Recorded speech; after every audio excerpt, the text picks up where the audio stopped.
ഞാൻ പറഞ്ഞു V R pregnant എന്ന് പറഞ്ഞു. അപ്പം എന്നിട്ട് ഫോണങ്ങ് കട്ടി, സന്തോഷമില്ലാത്ത പോലെ. കൊറോണ പോസിറ്റീവ് അല്ലേന്ന്. Hi guys, welcome back to our YouTube channel. അപ്പോൾ ഇന്ന് ഞാൻ സംസാരിക്കാൻ വേണ്ടിയിരിക്കുന്ന ഒരു സബ്ജക്റ്റ് എന്താ വെച്ചിട്ടുണ്ടെങ്കിൽ എൻ്റെ പ്രഗ്നൻസി ഞാൻ എങ്ങനെയാണ് എൻ്റെ ഫാമിലീനെ അറിയിച്ചതെന്നുള്ള കേട്ടോ. കോമഡി എന്താ വെച്ചിട്ടുണ്ടെങ്കിൽ ഞാനിപ്പോൾ പ്രഗ്നൻ്റ് അല്ല, ഒരു 3 വർഷം മുമ്പുള്ള കാര്യമാണ് പറയണത്. അതായത് 2021 കാര്യമാണ് കേട്ടോ പറയണേ. അതുകൊണ്ട് എൻ്റെ ഫാമിലിയുടെ റിയാക്ഷൻ എൻ്റെ കയ്യിലില്ല. ഫാമിലി എന്തായാലും ഒരു ചെറിയ റിയാക്ഷനെങ്കിലും കാണിക്കുമല്ലോ അവരൊക്കെ. പറയുമ്പോൾ ഇപ്പോൾ ഓരോരുത്തർ വീഡിയോ കോളിൽ കാണിച്ചു കൊടുക്കണം, അങ്ങനെയൊക്കെ കാണിച്ചു കൊടുക്കുമ്പോൾ ഒരു റിയാക്ഷൻ ഉണ്ടാവുമല്ലോ. അപ്പോൾ ആ വക ഒന്നുമേ എൻ്റെ കയ്യിലില്ല. കാരണം അന്നേരം ഇങ്ങനെ യൂട്യൂബ് ചാനൽ തുടങ്ങണമെന്നോ അല്ലെങ്കിൽ ഇതിനകത്ത് ഇങ്ങനെ ഇടണമെന്നോ ഒന്നും ഞാൻ അന്നേരം ചിന്തിച്ചിട്ടുണ്ടായിരുന്നില്ല. അതുകൊണ്ടാണ് കേട്ടോ. പിന്നെ എനിക്കിങ്ങനെ എന്താ പറയുക, കണ്ടിന്യൂസ് സംസാരിച്ചിരിക്കാൻ പറ്റുമെന്നോ അല്ലെങ്കിൽ എനിക്ക് കണ്ടിന്യൂസ് ഇങ്ങനെ സംസാരിക്കാൻ അറിയും എന്ന് പോലും എനിക്കറിയില്ല. എനിക്ക് ക്യാമറയിൽ നോക്കി സംസാരിക്കുന്നത് ഭയങ്കര പാടാണ്. അതിലും എനിക്ക് ഇഷ്ടപ്പെടുന്നത് എനിക്ക് എൻ്റെ ഫേസിലേക്ക് നോക്കി സംസാരിക്കാനാണ് കേട്ടോ. അപ്പം അതൊന്ന് പതുക്കെ ഇഗ്നോർ ചെയ്തേക്കാം. അപ്പോൾ നമ്മുടെ ടോപ്പിക്കിലേക്ക് കിടക്കാം. എങ്ങനെയാണ് ഞാൻ എൻ്റെ പ്രഗ്നൻസി റിവീൽ ചെയ്തതെന്ന്. ഫസ്റ്റ് ഓഫ് ഓൾ, എനിക്കും ഹസ്ബൻഡിനും ഏകദേശം ഒരു ഡൗട്ട് ഉണ്ടായിരുന്നു, മേ ബി പ്രഗ്നൻ്റ് ആവാം എന്ന് ഒരു ഡൗട്ട് ഉണ്ടായിരുന്നു. പക്ഷെ അത് കൺഫേം ഒന്നും അല്ലായിരുന്നു. ജസ്റ്റ് ഉള്ളിലൊരു ഫീലിങ്സ് ഉണ്ടാവുമല്ലോ, മിക്കവാറും പ്രഗ്നൻ്റ് ആയിരിക്കും എന്നൊരു ഫീലിങ്സ് ഉണ്ടാവുമല്ലോ, അങ്ങനെ. അപ്പം ഒക്ടോബർ 2, 2021 എൻ്റെ ഫാമിലി ഫുള്ള്, അതായത് അച്ഛൻ, അമ്മ, കുഞ്ഞമ്മ, ചാച്ചൻ, അപ്പച്ചി മീൻസ് അച്ഛയുടെ അമ്മയാണ് കേട്ടോ, അച്ഛയുടെ അമ്മ, അതായത് എൻ്റെ അച്ഛമ്മ, പിന്നെ ആൻറ്റിയുടെ ഹസ്ബൻഡ്, 2 മക്കൾ, കുഞ്ഞമ്മൻ്റെ ചാച്ചൻ്റെ മോന്, അങ്ങനെ എൻ്റെ ബ്രദറ്, അങ്ങനെ അവരെല്ലാവരും കൂടെ കൂടിയിട്ട് എൻ്റെ കല്യാണം കഴിഞ്ഞ് കുറച്ചായിട്ടുണ്ടായിരുന്നു. അപ്പോൾ അവരെല്ലാവരും കൂടെ വീട്ടിൽ നിൽക്കാൻ വേണ്ടിയിട്ട് വന്നതാണ്. അപ്പോൾ ഒരു 2-3 ദിവസം പൊള്ളിയായിരുന്നു, സൂപ്പറായിരുന്നു. അവിടെ അടുത്തുള്ള സ്ഥലങ്ങളിലൊക്കെ പോവുക, ഒരുമിച്ച് ഫുഡ് അടിച്ച്, അങ്ങനെ ഒരു വൈബായിരുന്നു. എന്നെ കല്യാണം കഴിച്ചു വിട്ടേക്കണ വയനാട്ടിലേക്കാണ്. എൻ്റെ വീട് കോതമംഗലത്താണ് കേട്ടോ, എറണാകുളത്താണ്. അപ്പോൾ അവരെല്ലാവരും കൂടെ ട്രിപ്പായിട്ട് വന്നതാണ്, വയനാടിനൊരു ട്രിപ്പ്, അങ്ങനെ. അപ്പോൾ വന്നു, എല്ലാവരും ഭയങ്കര ഹാപ്പി ആയിരുന്നു കേട്ടോ. അത് കഴിഞ്ഞിട്ട് അതിൻ്റെ ഇടയ്ക്ക് ഒരു സംഭവം ഉണ്ടായെന്ന് വെച്ചിട്ടുണ്ടെങ്കിൽ, ഞങ്ങളെല്ലാവരും ഞങ്ങളുടെ വീടിൻ്റെ കുറച്ച് മുകളിലോട്ട് കയറി പോയിട്ടുണ്ടെങ്കിൽ കാടാണ്. അപ്പോൾ കാട് കാണാൻ വേണ്ടിയിട്ട് എല്ലാവരും കൂട്ടിയിട്ട് പോകാൻ കേട്ടോ മുകളിലേക്ക്. അങ്ങനെ പോയി മുകളിൽ ചെന്ന് കഴിയുമ്പോൾ നമ്മുടെ ഈ ആന വരാതിരിക്കാൻ വേണ്ടിയിട്ട് ഡ്രഞ്ച് കെട്ടൂല്ലേ, ഡ്രഞ്ച് ഉണ്ടാവുമല്ലോ. ആ ഡ്രഞ്ചിൻ്റെ സൈഡിലൊരു ഈ കുറ്റിയില്ലേ, മയിൽക്കുറ്റി പോലത്തെ ഒരു സാധനം ഉണ്ടായിരുന്നു. അപ്പോൾ ഞാൻ അതിൻ്റെ മുകളിൽ കയറി. അപ്പോൾ ആൻറ്റി കയറ്റിയതാ, ഫോട്ടോ എടുക്കാമെന്നൊക്കെ പറഞ്ഞിട്ട് കയറ്റിയതാ. ഫോട്ടോ എൻ്റെ കയ്യിലുണ്ടോയെന്ന് അറിയില്ല, ഞാൻ നോക്കി നോക്കട്ടെ, ഉണ്ടെങ്കിൽ ഞാൻ വയ്ക്കാം. അപ്പോൾ ആൻറ്റി പറഞ്ഞു, നീ കയറിക്കോ, ഞാൻ പിടിച്ചോളാം എന്നൊക്കെ പറഞ്ഞിട്ട് ഞാൻ കയറിയിട്ട് തിരിച്ചിറങ്ങാൻ നേരത്തെ ആൻറ്റി പറഞ്ഞു, ചാടിക്കോ എന്ന് പറഞ്ഞു. ഞാൻ പറഞ്ഞു, വേണ്ട, ചാടണില്ല, ഞാൻ തന്നെ ഇറങ്ങാം, ആൻറ്റി ഒന്ന് പിടിച്ചാൽ മതി, ഞാൻ ചാടുന്നില്ല എന്ന്. അപ്പോൾ എന്നോട് ചോദിച്ചു, അതെന്താ നീ ചാടല്ലാത്തേ, എന്താ നിനക്ക് ചാടിയാലെന്ന് ചോദിച്ചു. ഞാൻ പറഞ്ഞു, അങ്ങനെയൊന്നല്ല, എന്താ അടി ഒരു ഒക്കെ നമ്മളെ കളിയാക്കിയൊരു ചോദ്യം ചോദിച്ചാൽ. ഞാൻ പറഞ്ഞു, ഒന്നുമില്ല, ഞാൻ ചുമ്മാ ചാടുന്നില്ല എന്ന് വെറുതെ പറഞ്ഞതാണ് എന്ന് പറഞ്ഞു. അപ്പം ആൻറ്റി ശരി ആയിക്കോട്ടെ, നീ ചാടുന്നില്ലെങ്കിൽ ശരി ആയിക്കോട്ടെ എന്ന് പറഞ്ഞു എൻ്റെ അടുത്ത്. അപ്പോൾ ചാടുന്നില്ല എന്ന് പറഞ്ഞു. അപ്പം ആൻറ്റി ഒരു കള്ളച്ചിരിയൊക്കെ അങ്ങ് പാസ്സാക്കി കേട്ടോ. അപ്പോൾ ഞാൻ വിചാരിച്ചു, ഞാനൊന്നും പറയാനും പോയില്ല. ഇനി ഞങ്ങൾക്ക് ഡൗട്ട് ഉണ്ടെന്നോ അല്ലേ അതൊന്നും ഞാൻ പറയാൻ പോയില്ല കേട്ടോ. വെറുതെ ഇനിയിപ്പോൾ അങ്ങനെയൊന്നും ഇല്ലെങ്കിൽ പിന്നെ അവർക്കൊരു വിഷമമാവണ്ടല്ലോ വിചാരിച്ചിട്ട് ഞാനൊന്നും പറയാൻ പോയില്ല. അത് കഴിഞ്ഞ് ട്രിപ്പൊക്കെ കഴിഞ്ഞു, ഞങ്ങൾ എല്ലാവരും തിരിച്ചു പോവുകയാണ്, കോതമംഗലത്തിന് തിരിച്ചു പോവുകയാണ് കേട്ടോ. അപ്പോൾ ഞാനും അവരുടെ കൂടെ പോന്നു. അപ്പോൾ അച്ഛയും അമ്മയും ഞാനും എല്ലാവരുമായിട്ട് തിരിച്ചു പോരുക. അങ്ങനെ തിരിച്ചു പോരാൻ ഒരുങ്ങി പോന്നു. ഞങ്ങൾ ചുരത്തിലൊക്കെ നിന്ന് എല്ലാവരും ഫോട്ടോയൊക്കെ എടുത്തു. ഞങ്ങൾക്ക് പെറ്റി അടിച്ച് കിട്ടി ചുരത്തിൽ വണ്ടി നിർത്തിയതിന്. അപ്പോൾ ഒരു സംഭവം ഉണ്ടായി, എന്താ അറിയോ, ഞങ്ങൾ ചുരത്തിൽ വണ്ടി നിർത്തിയിട്ടേക്കാം കേട്ടോ. എന്നിട്ട് പുറത്തിറങ്ങി എല്ലാവരും വ്യൂ കാണുന്ന പോലെ ഞങ്ങളെല്ലാവരും വ്യൂ കണ്ടുകൊണ്ടിരിക്കുക. അപ്പോൾ കറക്റ്റ് പോലീസുകാർ വന്നിട്ട് നിർത്തി. കുറേ പേര് വേഗം തന്നെ വണ്ടി കയറി എടുത്തുകൊണ്ട് പോയി. ഞങ്ങൾ പോയില്ല കേട്ടോ. ഞങ്ങൾ അവിടെ തന്നെ നിന്ന് എന്തായാലും പറ്റി കിട്ടും, വെറുതെ ആവശ്യമില്ലാതെ എന്തിനാ പോയി വെറുതെ അതിൽ കൂടുതൽ മേടിക്കണേ വിചാരിച്ചിട്ട് ഞങ്ങളാരും പോയില്ല. ഞങ്ങൾ അവിടെ തന്നെ നിന്നു. എന്നിട്ട് ഞങ്ങൾക്ക് പെറ്റടിച്ച് കൈ തന്നു. അപ്പോൾ ഞങ്ങളുടെ പുറകിലൊരു വണ്ടിക്കാരനുണ്ടായിരുന്നു കേട്ടോ. ആ ചേട്ടൻ വണ്ടി നിർത്തിയേക്കായിരുന്നു. അപ്പോൾ ആ സാറ് വന്നിട്ട് പറഞ്ഞു ഇങ്ങനെ പെറ്റി എടുക്കണം എന്ന് പറഞ്ഞു. അപ്പോൾ പറഞ്ഞു അയ്യോ സാറേ ഞാനൊന്ന് മൂത്രമൊഴിക്കാൻ നിർത്തിയതാണ്, ഞങ്ങളൊന്ന് വണ്ടി നിർത്തിയത് മൂത്രമൊഴിക്കാനാണ്. അപ്പോൾ ചേട്ടൻ പറഞ്ഞു അല്ല. അപ്പോൾ സാറ് പറഞ്ഞു ഇവിടെ ഇപ്പം വണ്ടി നിർത്തിയതിന് 250 രൂപ പെറ്റി അടിക്കേണ്ട ആവശ്യമുള്ളൂ, നിങ്ങൾ പൊതുസ്ഥലത്ത് മൂത്രമൊഴിച്ച് തന്നെ 2500 രൂപ ഞാൻ പെറ്റി അടിപ്പിക്കുമെന്ന് പറഞ്ഞു. പറഞ്ഞു അയ്യോ അല്ല ഞങ്ങൾ ഈ വ്യൂ കാണാൻ വേണ്ടിയിട്ട് തന്നെ നിർത്തിയതാണ്, അതുകൊണ്ട് വ്യൂ തന്നെ നിർത്തിയതാണ് കേട്ടോ പറഞ്ഞു. ഞങ്ങളിത് കേട്ടോണ്ട് നിൽക്കുക. അപ്പം അച്ഛൻ അവിടെ പെറ്റി അടിച്ചുകൊണ്ട് നിൽക്കുമ്പോഴാണ് ഞങ്ങളിത് കേൾക്കണം. വേറൊരു വണ്ടിക്കാരൻ ചേട്ടനാണ്, ആ ചേട്ടനും പെറ്റി അടച്ചു കേട്ടോ. അതൊക്കെ കഴിഞ്ഞ് ഞങ്ങൾ തിരിച്ച് വീട്ടിൽ വന്നു. എൻ്റെ വീട്ടിൽ വന്നു. എന്നിട്ട് ഒരു ദിവസം അവിടെ നിന്നു. പിറ്റേ ദിവസം ആൻറ്റി പറഞ്ഞു നീ അങ്ങോട്ട് വാ, കുറേ നാളായില്ലേ വന്നിട്ട്, കല്യാണം കഴിഞ്ഞ് പോയിട്ട് പിന്നെ വന്നിട്ടൊന്നും ഇല്ലല്ലോ, അങ്ങനെ നിൽക്കാൻ പാകത്തിന് നീ വാ എന്ന് പറഞ്ഞ് വിളിച്ച്. അപ്പം ഞാൻ പറഞ്ഞു ആ ശരി ഞാൻ വരാം എന്ന് പറഞ്ഞു. എന്നിട്ട് ഞാൻ പോയി ആൻറ്റിയുടെ വീട്ടിൽ പോയി അവിടെ 2 ദിവസമൊക്കെ നിന്നു കേട്ടോ. അപ്പോൾ ആൻറ്റിയുടെ വീടിൻ്റെ തൊട്ട് ഫ്രണ്ടിൽ കന്നാരച്ചക്ക, മറ്റേ പൈനാപ്പിളിൻ്റെ തോട്ടമുണ്ട്. അപ്പോൾ അവിടെ കന്നാരച്ചക്ക നല്ല പഴുത്ത് നിൽക്കാം കേട്ടോ. അപ്പോൾ ഇത് ആൻറ്റി പറിച്ചിട്ട് എന്നോട് പറഞ്ഞു ചെത്തി തരട്ടെ ചോദിച്ചു. അപ്പോൾ വേണ്ട ആൻറ്റി എനിക്ക് തിന്നാൻ തോന്നണില്ല, അപ്പോൾ പോരാത്തതിന് എനിക്ക് പീരിയഡ്സിൻ്റെ ഡേറ്റ് ആവാറായിട്ടുണ്ട്. അപ്പം പറഞ്ഞു വേണ്ട ആൻറ്റി അത് തിന്നാൽ ഇനി എനിക്ക് വീട്ടിൽ പോയിട്ട് ആയാൽ മതിയിൽ ഭയങ്കര വയറുവേദനയായിരിക്കും, ഞാൻ വീട്ടിൽ ചെന്നിട്ട് ആയാൽ മതിയിൽ ശരിയാവില്ല, ഇവിടെ നിൽക്കുമ്പോൾ എനിക്ക് തന്നെ ഒരു ബുദ്ധിമുട്ട്, അവിടെ നമ്മൾ എൻജോയ് ചെയ്യാൻ പോയി നിന്നിട്ട് ഇങ്ങനെയൊക്കെ സംഭവിക്കാമെന്നൊക്കെ പറയുമ്പോൾ ആകെ ഒരു അടിപൊളിയാണല്ലോ, അതുകൊണ്ട് എനിക്കതെന്തോ പോലെയായിരുന്നു. അപ്പോൾ ഞാൻ പറഞ്ഞു വേണ്ട ആൻറ്റി പറഞ്ഞു. അപ്പോൾ ആൻറ്റി ആ ശരി എന്നൊക്കെ പറഞ്ഞു കേട്ടോ. അപ്പോഴും ആൻറ്റി എന്നെ എന്താണ് എന്നുള്ള ഒരു ലുക്കായിരുന്നു. അപ്പോൾ ഞാൻ പറഞ്ഞു ഒന്നുമില്ല മനുഷ്യത്തി ഇതാണ് സംഭവം എന്ന് ഞാൻ പറഞ്ഞു ആൻറ്റിനോട്. അപ്പോൾ ആൻറ്റി ആ ശരി ആയിക്കോട്ടെ ഇങ്ങനെയൊക്കെ ആയിരുന്നാൽ മതി എന്ന് പറഞ്ഞു എന്നോട്. അങ്ങനെ എന്ന് പറഞ്ഞു. അത് കഴിഞ്ഞ് പിന്നെ തിരിച്ച് ഞാൻ വീട്ടിൽ ചെന്നു. ആൻറ്റി അടുത്തുനിന്ന് നിന്നിട്ട് തിരിച്ച് വീട്ടിൽ ചെന്നു. പീരിയഡ്സിൻ്റെ ഡേറ്റ് കഴിഞ്ഞു. 2 ദിവസം കഴിഞ്ഞു, 3 ദിവസം കഴിഞ്ഞു, 4 ദിവസം കഴിഞ്ഞു. അപ്പോഴും ഞാൻ വിചാരിക്കുന്നുണ്ട് ഈ കറക്റ്റ് ഡേറ്റിന് ആവേണ്ടതാണല്ലോ, ഇനിയിപ്പോൾ എന്തായിരിക്കും മാറാൻ കാരണം എന്നൊക്കെ ഞാനിങ്ങനെ വിചാരിക്കുന്നുണ്ട്. കഴിഞ്ഞ മാസം കറക്റ്റ് ആയിരുന്നു, അതിൻ്റെ മുന്നത്തെ മാസം ഒക്കെ കറക്റ്റ് ഡേറ്റിനായിക്കൊണ്ടിരുന്നതാണ്. പിന്നെ എന്താ മാറാൻ കാരണം, ഇനി എങ്ങാനും ആയിരിക്കുമോ, ഇനി ഞങ്ങളുടെ രണ്ടുപേരെ സംശയം ഒന്നുപോലെ ആയിരിക്കുമോ എന്ന് ഞാൻ മനസ്സിലിങ്ങനെ വിചാരിച്ചാൽ ഏട്ടനോട് പറഞ്ഞില്ല കേട്ടോ. അത് കഴിഞ്ഞ് ഞാൻ ഒരാഴ്ച കഴിഞ്ഞു, അതായത് ഡേറ്റ് കഴിഞ്ഞിട്ട് ഒരാഴ്ച കഴിഞ്ഞു കേട്ടോ. ഒരാഴ്ച കഴിഞ്ഞപ്പോൾ അപ്പച്ചി ഇടയ്ക്ക് എന്നോട് ചോദിക്കണ്ടായിരുന്നു ആയോ എന്ന്. അപ്പോൾ ഞാൻ പറഞ്ഞു ഇല്ല ആയില്ല എന്ന് പറഞ്ഞു.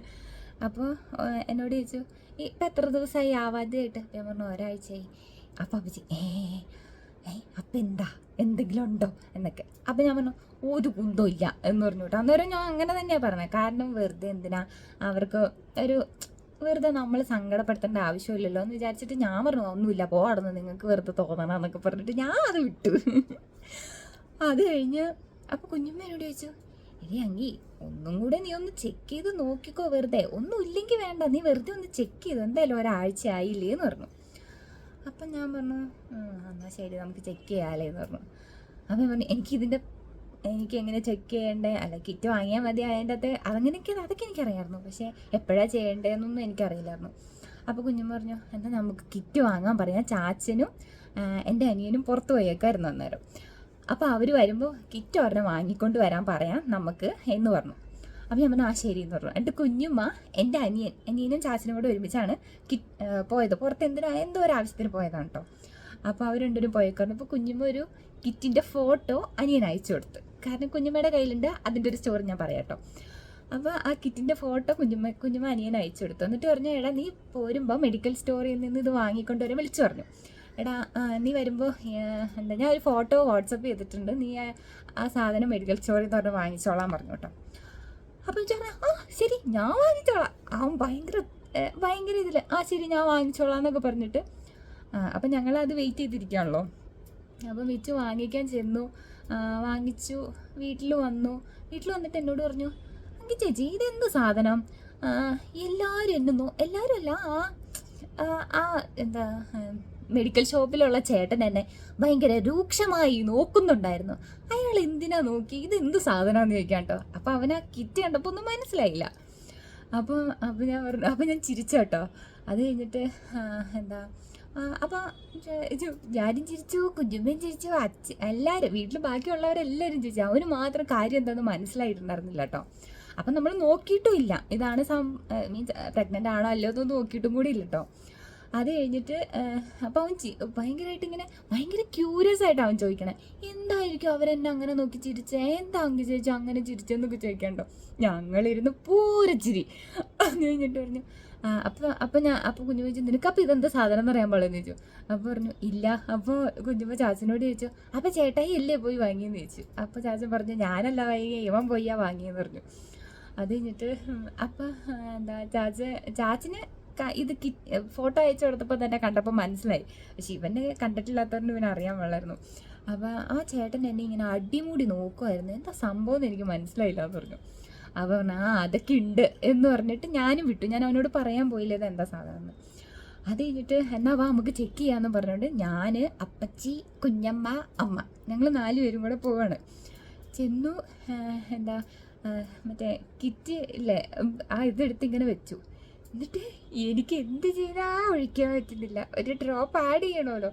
എനിക്ക് എന്ത് ചെയ്താൽ കയ്യങ്ങിരും ഭയങ്കര ലാസ്റ്റ് ഞാനത് ഇങ്ങനെ വെറുതെ നാശാക്കൂലോ എന്ന് വിചാരിച്ചിട്ട് എനിക്കിങ്ങനെ എന്ത് പറയാന്ന് എനിക്കറിയില്ല. ഉള്ളിൽ എന്താ അന്നേരം എനിക്ക് എന്താ തോന്നിയെന്ന് എനിക്കിപ്പോഴും അറിയില്ല. പക്ഷെ എൻ്റെ കൈ എനിക്ക് പേടിച്ചിട്ടാണോ അതെയോ സന്തോഷം കൂടുതലായിട്ടാണോ ഇനി നെഗറ്റീവ് ആവുമെന്ന് ഓർത്തിട്ടാണോ പേടിച്ചിട്ടാണോ ഒന്നും എനിക്കറിയില്ല. എനിക്ക് അതുപോലെ കൈയിരുന്ന് വിറക്കിയിരുന്നു. അപ്പോൾ കുഞ്ഞുമ്മ ചോദിച്ചു ഇതെന്നടി ഇങ്ങനെ ഇരുന്ന് വിറക്കണേ. അപ്പം പറഞ്ഞു എനിക്കറിയില്ല കുഞ്ഞുമ്മ എന്താ ഇങ്ങനെ വിറക്കണേന്ന്. എനിക്കാണെങ്കിൽ എനിക്ക് എന്താ പറയണ്ടേന്നോ അല്ലെ എന്താ ചെയ്യേണ്ടതെന്നോ ഒന്നും അറിയില്ല. അതുപോലെ ഒരു അവസ്ഥയായിരുന്നു.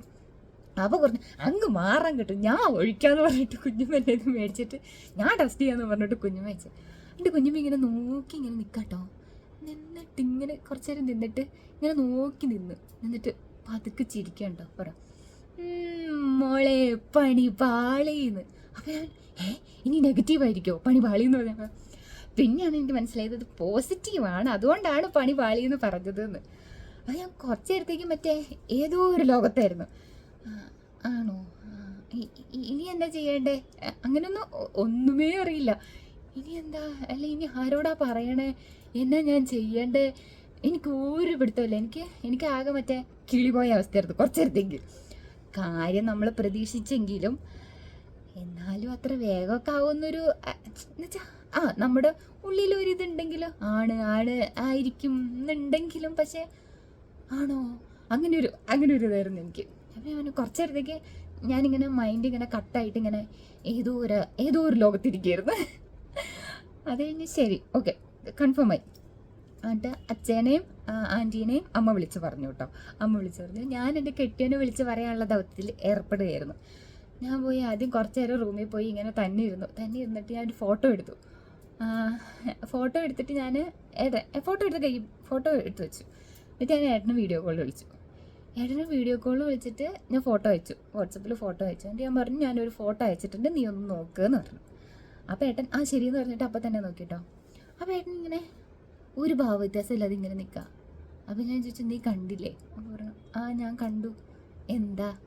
അപ്പോൾ ചോദിച്ചു എന്ത് എന്ന് എന്നോട് തിരിച്ചു വെച്ചു. ഞാൻ അയച്ച ഫോട്ടോ കണ്ടിട്ട് എനിക്കൊന്നും തോന്നണില്ലേന്ന് ചോദിച്ചു. അപ്പോൾ പറഞ്ഞു അതെ അല്ലേ പോസിറ്റീവാണല്ലേ എന്ന്.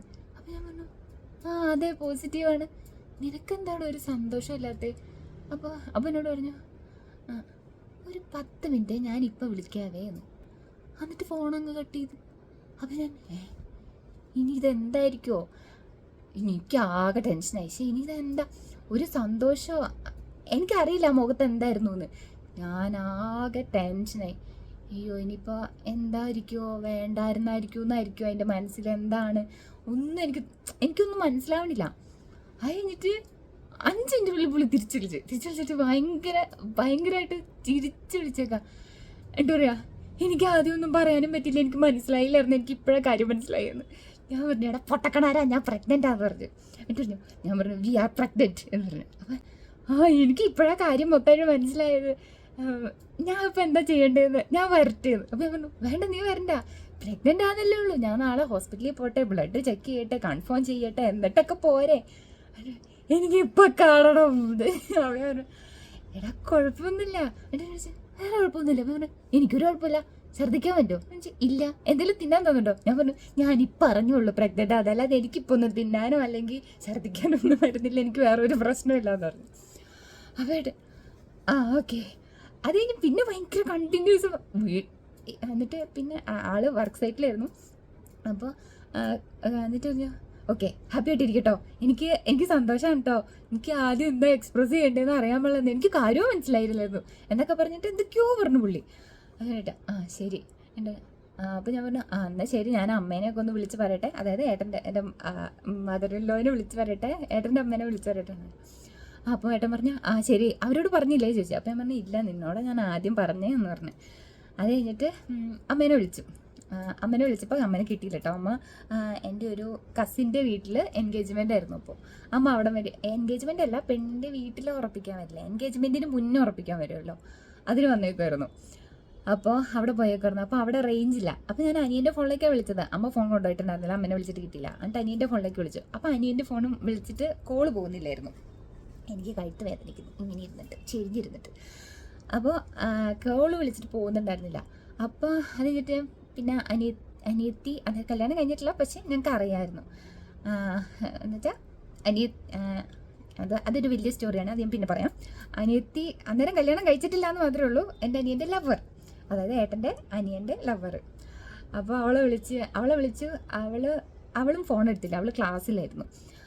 അവൾ പിന്നെ 2 മിനിറ്റ് കഴിഞ്ഞപ്പോൾ തിരിച്ച് വിളിച്ചട്ടോ, എന്നാടി ദേവും ചോദിച്ച് വിളിച്ചിട്ട്. അപ്പോൾ ഞാൻ പറഞ്ഞു ഇങ്ങനെ ഒരു സംഭവം ഉണ്ടെന്ന്. അവളന്നേരം കിടന്ന് തുള്ളിച്ചാടുകയാണോ, ഫ്രണ്ട്സിനോട് പറയണോ, അങ്ങനെ പറയണോ, ഇങ്ങനെ പറയണോ. അപ്പോൾ ഞാൻ പറഞ്ഞു ഞാൻ ബ്ലഡൊന്നും ടെസ്റ്റ് ചെയ്തില്ല, ഞാൻ ഇത് മാത്രമേ ടെസ്റ്റ് ചെയ്തിട്ടുള്ളൂ, ജസ്റ്റ് കിറ്റിൽ മാത്രമേ അറിഞ്ഞിട്ടുള്ളൂ, നീ ഇങ്ങനെ പറയല്ലേ എന്നൊക്കെ പറഞ്ഞു. അത് കഴിഞ്ഞിട്ട് അവൾ അപ്പം തന്നെ കയറി സ്റ്റാറ്റസ് ഇട്ടേക്കണു, ഐ എം ബിക്കം എ കുഞ്ഞമ്മ, ഐ എം ബിക്കം എ ചിറ്റ എന്ന് പറഞ്ഞിട്ട് സ്റ്റാറ്റസ് ഒക്കെ ഇട്ടിട്ടുണ്ടായിരുന്നു. അത് കഴിഞ്ഞിട്ട് അപ്പം അവൾക്ക് ഭയങ്കര സന്തോഷമായിരുന്നു. അവൾ എന്തൊക്കെയോ പറയണത് എനിക്ക് തന്നെ അറിയാൻ പാടില്ലായിരുന്നു, അതുപോലെ സന്തോഷമായിരുന്നു അവൾക്ക്. അത് കഴിഞ്ഞിട്ട് അപ്പോൾ എന്നിട്ട് അവൾ ഫോൺ വെച്ചു. അപ്പോഴത്തേക്കും ചന്തു എന്നെ തിരിച്ച് വിളിച്ചു. അതെന്തോ കോള് ചെന്നിട്ടുണ്ടായിരുന്നു എന്ന് തോന്നണം, എന്തോ നോട്ടിഫിക്കേഷൻ എന്തോ ചെന്നിട്ടുണ്ടായിരുന്നു. അപ്പോൾ അവനെന്നെ തിരിച്ച് വിളിച്ച്. എന്നിട്ട് ഞാൻ പറഞ്ഞു എടാ അമ്മ എന്തിയാടാന്ന് ചോദിച്ചു. അപ്പോൾ പറഞ്ഞു അമ്മ ഇവിടെ ഉണ്ടല്ലോ, അടുത്ത് ഞാൻ കൊടുക്കാൻ പറഞ്ഞു. അപ്പോൾ ഞാൻ ശരിയടാ ഒന്ന് കൊടുക്ക്, ഞാൻ അമ്മയുടെ ഒരു കാര്യം പറയാം, അത് എന്നിട്ട് നിന്നോട് പറയാട്ടോടാന്ന് പറഞ്ഞു. അപ്പോൾ പറഞ്ഞു ശരി എടുത്ത് ഞാനിപ്പോൾ കൊടുക്കാം അമ്മയുടെ കയ്യിൽ, ഞാനിവിടെ ഇങ്ങനെ വിളമ്പണേൻ്റെ തിരക്കിലാണ്, ഞാൻ അമ്മേൻ്റെ അടുത്ത് ഫോൺ കൊടുക്കാട്ടോ എന്ന് പറഞ്ഞു. അപ്പം പറഞ്ഞു കുറേ നേരം ഞാൻ വിളിച്ചിട്ട് കിട്ടണ്ടായിരുന്നില്ല പറഞ്ഞു. അപ്പം എന്നിട്ട് പറഞ്ഞു ഞാൻ ഇപ്പോൾ കൊടുക്കാൻ അടുത്തെന്ന് പറഞ്ഞിട്ട് അമ്മേൻ്റെ കൈ കൊടുത്തു. അമ്മൻ്റെ കൊടുത്തു കഴിഞ്ഞപ്പോൾ അമ്മ കൊടുത്തിട്ട് ഹലോ. അപ്പം ഞാൻ പറഞ്ഞു അമ്മ എനിക്കൊരു അമ്മേ അപ്പം പറഞ്ഞു എന്നതേവോ ചോദിച്ചു. അപ്പം ഞാൻ പറഞ്ഞു അമ്മ പോസിറ്റീവാ അമ്മയെന്ന് പറഞ്ഞു കേട്ടോ. അപ്പോൾ പറഞ്ഞു ആണോ എന്ന് ചോദിച്ചു. അതെ അമ്മയെന്ന് പറഞ്ഞു. എന്നിട്ട് ടെസ്റ്റ് ചെയ്തു എന്ന് ചോദിച്ചു എന്നോട്. ഞാൻ പറഞ്ഞു അമ്മ ടെസ്റ്റ് ചെയ്തു, പോസിറ്റീവാ, ഇപ്പോൾ കുറച്ച് നേരം മുമ്പാണ് ടെസ്റ്റ് ചെയ്തതെന്ന് പറഞ്ഞു. അപ്പം അമ്മ ആണോ അതേലേ. അപ്പം ഞാൻ ചോദിച്ചു ഈ അമ്മയ്ക്കും എന്നായിരിക്കും പറ്റിയേ, എന്താ അമ്മയ്ക്കും ഒരു സന്തോഷമില്ലാത്ത പോലെ. അമ്മയ്ക്ക് ഇഷ്ടപ്പെട്ടില്ലേ എന്നൊക്കെ, അതായത് അമ്മയുടെ ആദ്യത്തെ കൊച്ചുമോനാണേ. അമ്മയ്ക്കെന്താ ഇഷ്ടപ്പെട്ടില്ലേ, അമ്മ എന്താ അമ്മ ഒന്നും പറയാത്തെന്ന് ചോദിച്ചു. അപ്പോൾ പറഞ്ഞു ഇനി ഇപ്പം എന്താ ചെയ്യണേ, ഹോസ്പിറ്റലിൽ പോകണ്ടേ. അപ്പോൾ പറഞ്ഞു വേണം, നാളെ ഹോസ്പിറ്റലിൽ പോവാം, ബ്ലഡ് ടെസ്റ്റ് ചെയ്യാമെന്നൊക്കെ വിചാരിച്ചിരിക്കണേന്ന് പറഞ്ഞു. അപ്പം പറഞ്ഞു അതെ നോക്കിയിട്ട് പറ കേട്ടോ, നമുക്ക് നോക്കാം അല്ലേ, സാരില്ല കേട്ടോ എന്നൊക്കെ പറഞ്ഞു. അപ്പം ഞാൻ ചോദിച്ചു അമ്മയ്ക്ക് എന്താ കാര്യം മനസ്സിലായില്ലെന്ന് ചോദിച്ചു. അപ്പം പറഞ്ഞു കൊറോണ പോസിറ്റീവ് അല്ലേന്ന്. കൊറോണ അമ്മ വിചാരിച്ച എനിക്ക് കൊറോണ പിടിച്ചെന്ന്. അന്നേരം കൊറോണയുടെ സമയമായിരുന്നു. അമ്മ വിചാരിച്ച എനിക്ക് കൊറോണയെന്ന്. ഞാൻ പറഞ്ഞു അമ്മേ അതല്ല, ഞാൻ പ്രഗ്നൻസി ടെസ്റ്റ് ചെയ്ത കാര്യം അമ്മേനോട് പറഞ്ഞത്, അത് പോസിറ്റീവാണെന്ന് അമ്മേനോട് പറഞ്ഞതല്ല. അതാണോ പറഞ്ഞേ. എൻ്റെ ദൈവമേ, ഞാൻ വിചാരിച്ച് മോന് കൊറോണ പിടിച്ചത്, അതാണ് പോസിറ്റീവാണ് എന്ന് പറഞ്ഞതെന്ന് വിചാരിച്ചു എന്ന്. അത് പറഞ്ഞു അല്ലമ്മേ ഞാൻ പ്രഗ്നൻ്റ് ആണെന്ന് പറഞ്ഞതാന്ന് പറഞ്ഞു. അപ്പോൾ അമ്മ കുറേ നേരം ഇത് ചിരിച്ച്. എന്നിട്ട് പറഞ്ഞു നാളെ ഹോസ്പിറ്റലിൽ പോവാ അല്ലേ, എങ്ങനെ ചെക്ക് ചെയ്ത്. അപ്പോൾ ഞാൻ ഇങ്ങനെ വീട്ടിലാണ് ചെക്ക് ചെയ്തേ. നാളെ ഹോസ്പിറ്റലിൽ പോകണം അല്ലേ, പോയി ടെസ്റ്റ് ചെയ്തിട്ട് നോക്കിയിട്ട് വിളിക്കണം കേട്ടോ, ഞാനിവിടെയാ, അതായത് ഉറപ്പില്ല വീട്ടിലാണ്, ഞാൻ വീട്ടിൽ ചെന്നിട്ട് വിളിക്കാം കേട്ടോ എന്നൊക്കെ പറഞ്ഞിട്ട് അമ്മയ്ക്ക് ഭയങ്കര സന്തോഷം. അല്ല അതുവരെ അമ്മ വിചാരിച്ചു എനിക്ക് കൊറോണയാണെന്ന്. എന്താ നോക്കണേ, ഞാൻ തന്നെ വിചാരിച്ചു. എന്നിട്ട് ഇതെന്താ എല്ലാവരും ഇങ്ങനെയൊക്കെ വിചാരിക്കണേ, അതായത് ഇതെന്താ അമ്മയ്ക്കും ഒരു സന്തോഷം ഇല്ലല്ലോ, എന്നായിരിക്കും പറ്റിയെന്ന്. അന്നേരമാണ് അമ്മ പറയണത് കൊറോണയാണെന്ന് വിചാരിച്ചു. അപ്പോഴാണ് എനിക്ക് ശ്വാസം നേരെ വീണത്. അങ്ങനെ അതായിരുന്നു എൻ്റെ ഒരു big story of pregnancy reveal. ഒരു എന്ത് സ്റ്റോറിയാന്നൊക്കെ ചോദിച്ചാൽ ഒരു വക ട്രാജിക് സ്റ്റോറി പോലത്തെ ഒരു സ്റ്റോറി ആയിരുന്നു. അത് കഴിഞ്ഞ് പിന്നെ ഞങ്ങൾ ഹോസ്പിറ്റലിലൊക്കെ പോയി ചെക്ക് ചെയ്തു, കൺഫേം ചെയ്തു. അപ്പം പറഞ്ഞു 3 മന്ത് കഴിഞ്ഞ് കഴിയുമ്പോൾ വാ, എന്നിട്ട് നമുക്ക് ഫസ്റ്റ് സ്കാൻ ചെയ്യാം എന്നൊക്കെ പറഞ്ഞു. അപ്പോൾ ഞാൻ ഡോക്ടറോട് പറഞ്ഞു, ഡോക്ടർ ഇങ്ങനെ എൻ്റെ വീട് ഇവിടെയും ഹസ്ബൻഡിൻ്റെ വീട് വയനാടുമാണ്, അപ്പോൾ എനിക്ക് ട്രാവൽ ചെയ്യുന്നതിന് പ്രശ്നമുണ്ടോ എന്ന് ചോദിച്ചു. അപ്പോൾ എന്നോട് ചോദിച്ചു നിനക്ക് എന്തെങ്കിലും പ്രശ്നമുണ്ടോ എന്ന് ചോദിച്ചു. അപ്പോൾ പറഞ്ഞു എനിക്കൊരു പ്രശ്നമില്ലെന്ന് പറഞ്ഞു. അപ്പോൾ ഡോക്ടർ പറഞ്ഞു ഇതൊരു രോഗമൊന്നുമല്ല, അവിടെ ഇരിക്കുന്ന ഒരാൾ മറ്റേ ചോറും പറ്റി വെച്ചാൽ തുപ്പലം വെച്ച് ഒട്ടിച്ച് വെച്ച സാധനമൊന്നുമല്ല, അത് നിനക്ക് വിധിച്ചിട്ടുള്ളതാണെങ്കിൽ അത് അവിടെ തന്നെ ഉണ്ടാവും, വേറെ പ്രശ്നങ്ങളൊന്നും നിനക്കില്ലല്ലോ, നിനക്ക് ട്രാവൽ ചെയ്യുന്നതിന് കുഴപ്പമൊന്നുമില്ല, നിൻ്റെ റിസ്കിൽ നിനക്ക് പോവാം, ഒരു പ്രശ്നമൊന്നുമില്ല, എനിക്ക് ഇതുവരെ വേറെ പ്രശ്നങ്ങളൊന്നും ഇല്ലല്ലോ എന്ന് പറഞ്ഞു. അപ്പം ഞാൻ പറഞ്ഞു ഇല്ല എനിക്ക് വേറെ പ്രശ്നമൊന്നുമില്ല, എന്നാൽ നിനക്ക് പോകണമെങ്കിൽ പോയിക്കോ എന്ന് പറഞ്ഞു. ഞാൻ ചോദിച്ചാൽ ഹസ്ബൻഡ് ഇവിടെ ഇല്ലേ, ഞാൻ പറഞ്ഞു ഇല്ല വയനാട്ടിലാണ്, അപ്പം എനിക്ക് അങ്ങോട്ട് പോകണം എന്ന് ആഗ്രഹമുണ്ട്, അതുകൊണ്ടാണ് പറഞ്ഞു. ഡോക്ടർ പറഞ്ഞു ധൈര്യമായിട്ട് പൊക്കോ, നീ ഇലച്ച പൊക്കോളാൻ പറഞ്ഞു എന്നോട്. എന്നിട്ട് എന്നോട് പറഞ്ഞു ഈ പ്രഗ്നൻ്റ് ആണ് എന്ന് വിചാരിച്ചിട്ട് ഈ ഫ്രൂട്ട്സ് കടയിൽ കാണാൻ സകലமான ഫ്രൂട്ട്സ് ഒന്നും മേടിച്ച് കഴിക്കാൻ നിൽക്കണ്ട, എല്ലാത്തിലും വിഷം അടിച്ച് വന്നതാണ്, അവനോട് വീട്ടിലുണ്ടാക്കണത് തന്നെ കഴിക്കാൻ നോക്ക് എന്ന് പറഞ്ഞു. അപ്പം ഞാൻ പറഞ്ഞു ഓക്കെ ഡോക്ടർ എന്ന് പറഞ്ഞു. അപ്പോൾ പറഞ്ഞു എന്നാൽ ശരി നമുക്ക് 3 മാസം കഴിയുമ്പോൾ കാണാം, എല്ലാ ഗുളികയും കറക്റ്റായിട്ട് ഫോളിക് ആസിഡൊക്കെ സ്റ്റാർട്ട് ചെയ്യുമല്ലോ, അപ്പോൾ ഗുളികയൊക്കെ കറക്റ്റായിട്ട് കഴിച്ചോണം, അപ്പോൾ ഓക്കെ പോയിട്ട് വാന്ന് പറഞ്ഞു. അത് കഴിഞ്ഞിട്ട് പിന്നെ ഞാൻ പ്രഗ്നൻ്റ് ആണെന്ന് അറിഞ്ഞ് ഒരാഴ്ച കഴിഞ്ഞപ്പോൾ തന്നെ ഞാൻ തിരിച്ചു പോയി.